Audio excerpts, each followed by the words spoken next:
Coming up on Green Bay Nation, the roller coaster ride continues as the Packers lose a second straight game, but still have a shot at the playoffs, so 3 games left. All that and more are next on Green Bay Nation.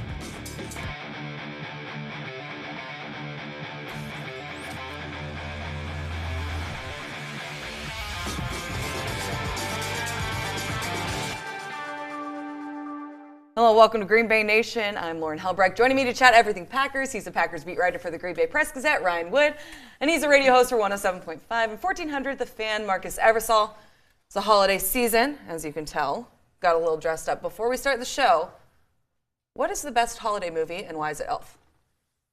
Home Alone is better than Elf, but the greatest one of all time is It's a Wonderful Life. It's not close. It'll never be topped. It stands the test of time.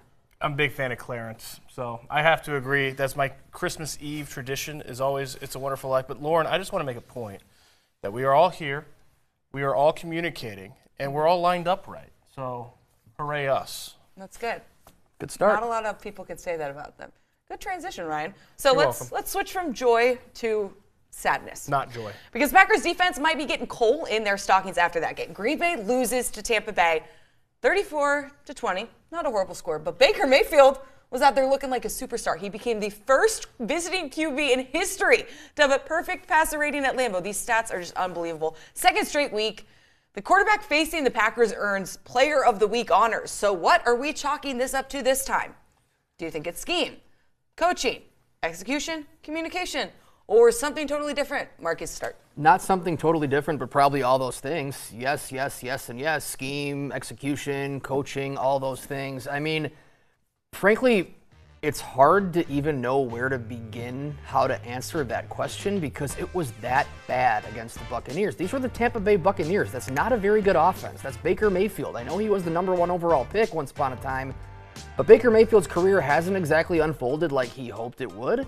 And he had a perfect passer rating. I don't remember. I know he threw 6 incomplete passes. I don't remember him. 22 of 28 for 381 and 4 touchdowns. There was no resistance from the Packers defense on Sunday.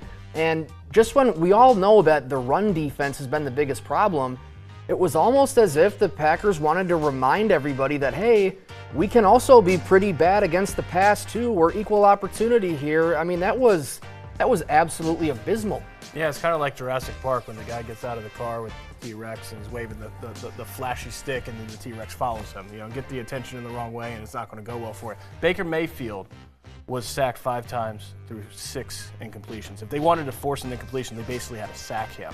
And if you take Matt LaFleur's word for it, it was widespread miscommunication, communication breakdowns throughout the secondary. The coach's job is not to know football. Every coach knows football. That's a basic requirement. They're teachers. Every coach will tell you that they're teachers first.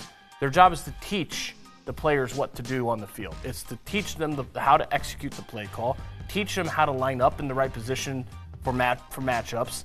So when there's miscommunications, that starts with coaching. That doesn't start with the players. They have to know what to do to be able to communicate. So when that's not happening, you have to coach them to that point.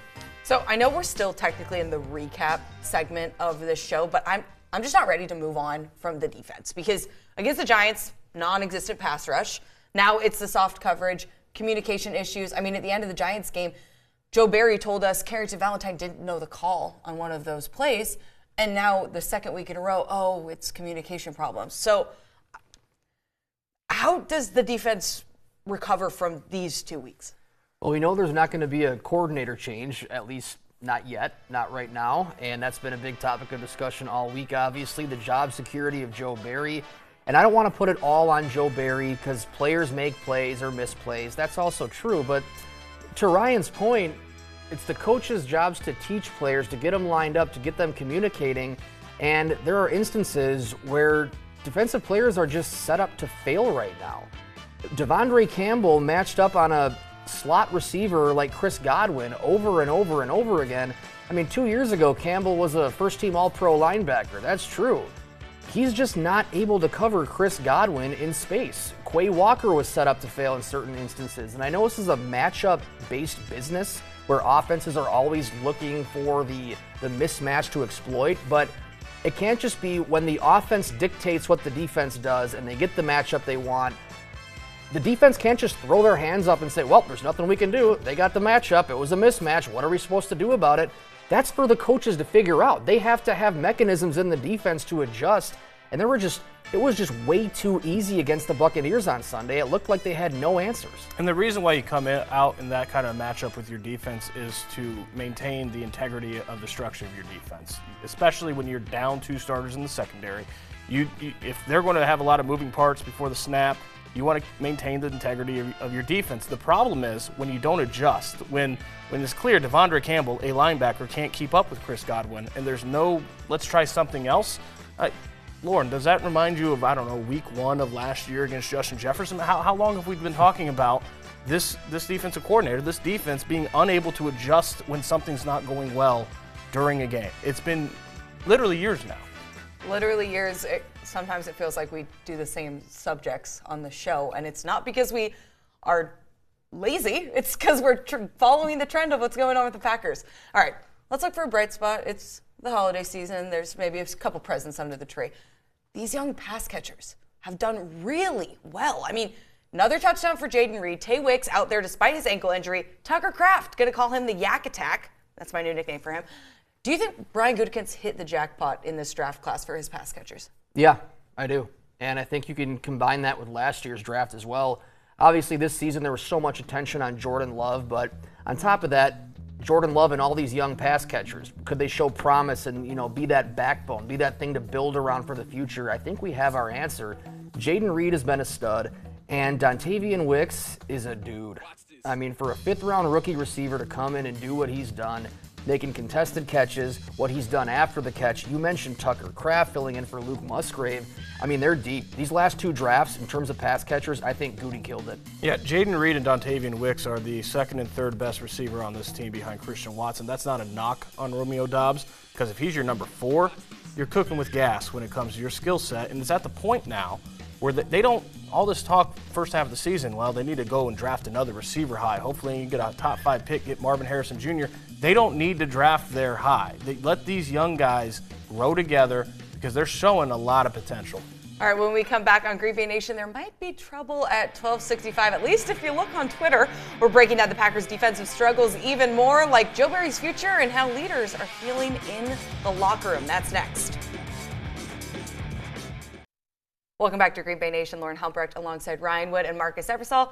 Packers have a Christmas Eve date with the Carolina Panthers, who are the worst team in the NFL statistically. Obviously, Green Bay has shown us that they can beat anyone, but they can also lose to anyone. So, all the buzz this week about defensive coordinator Joe Barry's future. Given the overall performances these last couple weeks, Matt LaFleur was asked about it, and he pretty much straight up said he's not going to make any in-season changes at coordinator.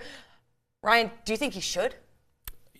If there was ever a week that was going to happen, it would have been this week. And not just because they made Baker Mayfield look like Tom Brady in a Bucs uniform, but because they're going against the Carolina Panthers and they're going against Bryce Young now. And what better way to inspire confidence in your defense after making that much of a significant change in season than having the Carolina Panthers next on your schedule? You go out, you have a great defensive performance, everyone rallies around that. So the fact that they didn't do it means this week means they're not going to do it. But if I'm Brian Gutekunst, this proverbial, is it the players, is it the personnel, or is it the coaches? And your best defensive coach just gave up the first perfect passer rating of Baker Mayfield's career, and you can't fire him because there's no one else on staff that's ever called plays in the NFL. There's no other option that you can go to. That answers the question. That it's a coaching situation at this point. All right, Marcus, we are switching to Twitter talk, which I know is always kind of fun. X talk, whatever you want to call it. Devondre Campbell really passionately tweeted out yesterday about playing injured. I mean, here we have the full tweet, obviously blocking out some of the curse words, but he's talking about energy, about respecting himself, mentality, and then again, like Jair Alexander, he didn't travel with the team to New York, and of course he was injured, but now he's missed 6 straight games. There's a lot going on with the defense. What's happening? It's a great question, and I don't want to speak out of turn. I don't want to overstep and speculate too much, but the vibes on defense right now aren't very good. I mean, they're coming off a horrible performance against the Buccaneers, and then you have the Jair Alexander situation. Matt LaFleur said they miscalculated how severe his shoulder injury was. At bare minimum, that's true. He's missed 6 games in a row. Had they known he'd be out a month and a half, they would have put him on IR from the get-go and saved a roster spot. He would have been out at least 4 weeks. That didn't happen. Every injury's different. Devondre Campbell, listen, if you just look at his tweet, if you read his tweet carefully, at some level, I think it's key what he said. When you play hurt, when things go wrong, they hold it against you. And at some level, that tells me he's getting blamed for things that he doesn't think he should be blamed for. And I think back to what we were talking about last segment, and that's when he's matched up against Chris Godwin. Schematically, he's being set up to fail. I don't know that's exactly what he's referring to. Again, I don't want to speculate too much, but there's a lot going on right now with the defense, and none of it's good. It's difficult because the defensive leaders at the beginning of the season told us, we know that this offense is young. We're really going to carry this team. And at times, it felt like they did. But lately, the offense has been the one that's really carrying. And I can assume that's quite frustrating for the defensive players, knowing that it was their task to do it, and they haven't been able to. All right, despite dropping to 6-8, Packers are still in the hunt. I mean, they could make the playoffs depending on a couple situations. When we come back, we're heading to the locker room to hear how this team is prepping for the final playoff push. That's next on Green Bay Nation. Welcome back to Green Bay Nation. According to the New York Times playoff simulator, the Packers currently hold a 23% chance of making the postseason as they sit at 11th place in the NFC. But Green Bay could win out, that percentage jumps all the way up to 95. Separate from the help that Green Bay would need to make it to 100, the real question is, can this team make that final playoff push? It's time to get in the zone. Cam is there. At the beginning of December, after a win over the Chiefs, the Packers controlled their own playoff destiny, holding the 3rd wildcard spot in the NFC and needing wins to stay pat. Well, after a few tough losses over the last couple of weeks, this team's on the outside looking in. But don't think that's diminished this group's confidence one bit. We got to win. We got to, 3 opportunities to go out there and get a win. The goal right now is to get to 9-8, and then obviously let the playoffs kind of play themselves out and see if we can get a shot in there. But we just got to find a way to go win these last 3. We're a confident bunch. If anything, you can look at what we've done in the past so far this season, and be like, okay, like we've been kind of on this down slope before, and we've come back even stronger. So just going forward with that. The talk around the locker room is like, what I'm saying, we still got 3 games left. Let's rock out. We're still together. It's still the same team. Let's do it. We lost a lot of games, and everyone didn't like us. And then we won some big games, and everyone was talking about us. And we're on the short side of the stick again, and people are down and out about us. But everyone in this locker room, we know that we're all we need and we're all we've got. Although confidence amongst this Green Bay group is clearly not wavered, from what you guys have seen over the last few weeks, how likely do you guys think it is this Packers team makes the postseason? All right, time now for Q&A with Green Bay. Packers making the playoffs? Yes or no? Ooh, are they making the play? That's tough. I don't know. Can they win their last 3 games, though? They absolutely can. Bryce Young and the Panthers, Nick Mullins and the Vikings, Justin Fields and the Bears. We just saw them win 3 straight games over the Chargers, Lions, and Chiefs. This team is capable of winning out. Will they? Ryan? Marcus, I'm really glad you went first on that one because I'm here just wondering if they can win a game that they're supposed to win at this point. The worst thing that the Packers did this season was go and beat the Kansas City Chiefs because until then it was all about does Jordan Love the QB for the future? And then at that point it stopped being about that and it's can they make the playoffs? Because if you beat Kansas City Chiefs, that's what it's about. If they win the remainder of their games, that's 1 game against Minnesota, that would be very big in the playoff implications, then yes, they can, but it's not an automatic anymore. They've been getting help, and then Seattle beats the Philadelphia Eagles on Monday night, and that didn't help the Packers. So they're going to need to get some help. But at 9-8, if they can win a game, and then win a game, and then win a game again, 3 in a row, then yes, they can. I don't know if they can do that. So the consensus is maybe. We don't know. Let's wait and see. I have no idea. I have no idea on a week-to-week basis what this team is or is not going to do anymore. Relatable. All right, when we come back, it's time for Challenge or No Challenge presented by the Good Guys Heating and Cooling. Week 16, will they agree with my picks? Plus, we're going to get green and bold. That's all next on Green Bay Nation.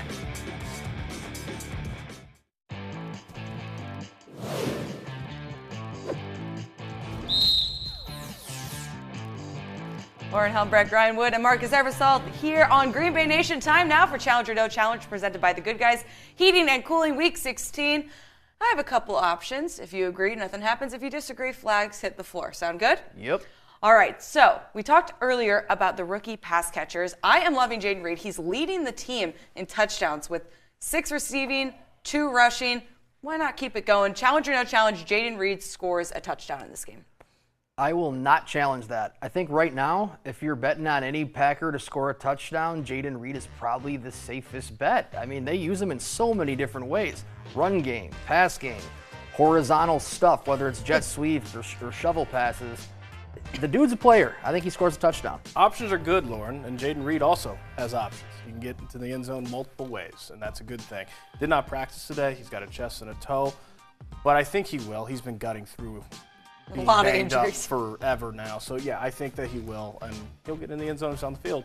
All right, so the Carolina Panthers have struggled so far this season, but their defense is no joke. They're ranking in the top third in the league in yards per game and passing yards.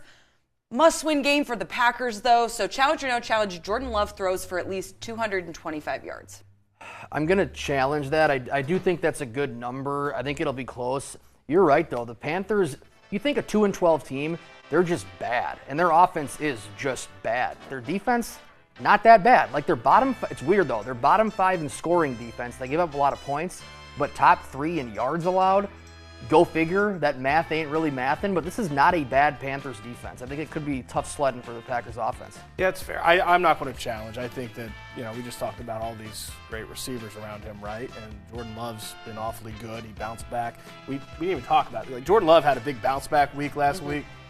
He's bounced back. I think that he'll have over 225. All right, this one's quick. It's kind of silly for me. We've talked about how much the defense is struggling, but the Carolina Panthers offense is really bad. So, challenge or no challenge, the Packers score a defensive or a special teams touchdown.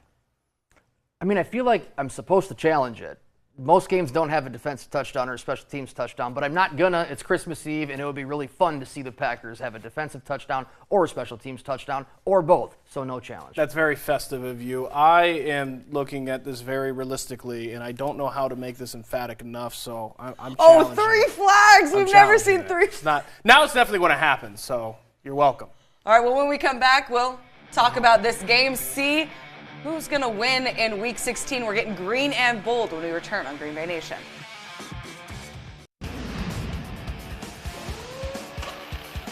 Time now to wrap up the show and get green and bold here on Green Bay Nation. Marcus, Ryan, Week 16, Christmas Eve. Who do you have winning?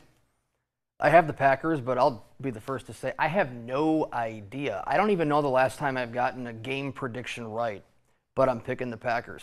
I have no idea. If you were to look at 2 automatics this season, it'd be losing to the Chiefs, and they won, and beating the Panthers, and so it would make sense. You just want to keep both those icons, the Panthers and the Packers, up on the screen.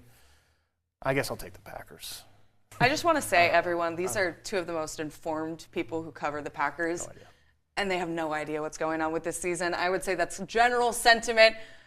I also have the Packers winning this game, but we don't know. There might be a Christmas miracle for Carolina coming. But that'll do it for this edition of Green Bay Nation. For Marcus Eversalt and Ryan Wood, I'm Lauren Helmbrecht. Happy holidays, and thanks for tuning in.